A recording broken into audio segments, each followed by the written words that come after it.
ce que j'ai trouvé terrible dans le discours du président de la République, qui annonce des éléments de langage sans doute fabriqués par McKinsey et Joe Biden, c'est toujours la même chose. Il n'y a aucune perspective de paix, aucune perspective d'accord pour empêcher cette tragédie. À maintes reprises le mot paix, le nerf de la paix, citant il alimente la guerre.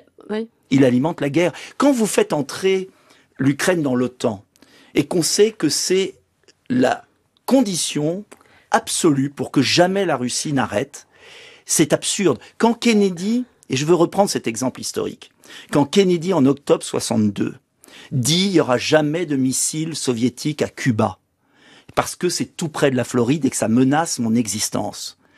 Et il ne cède pas, il obtient gain de cause parce que les puissances disent, et Khrouchtchev à l'époque dit, je retire. C'est exactement la même chose dans l'autre sens.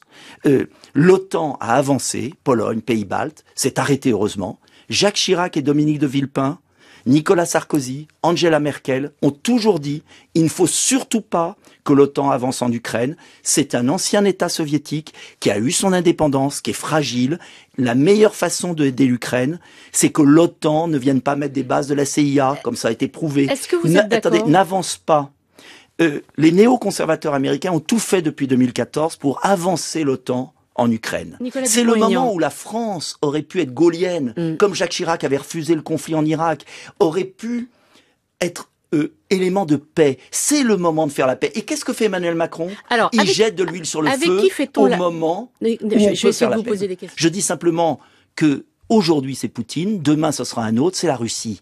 Et la Russie, l'Ukraine a été dans la Russie pendant 4 siècles. Depuis 91, elle est indépendante. Il y avait un accord de Minsk qui n'a pas été respecté ni par l'Ukraine ni par la Russie. Et notre devoir, c'est de désamorcer cette crise qui est en train de ruiner l'Europe et les Français. Car on peut donner des milliards au régime de Zelensky, des milliards. On va laisser pourrir cette guerre pendant 20 ans.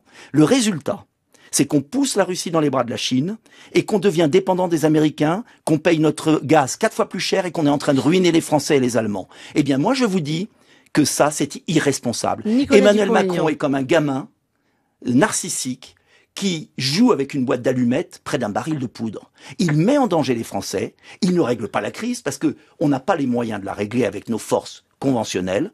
Notre seule arme, c'est l'arme nucléaire. On veut déclarer la guerre nucléaire à la Russie ? C'est ça que veut Emmanuel Macron ?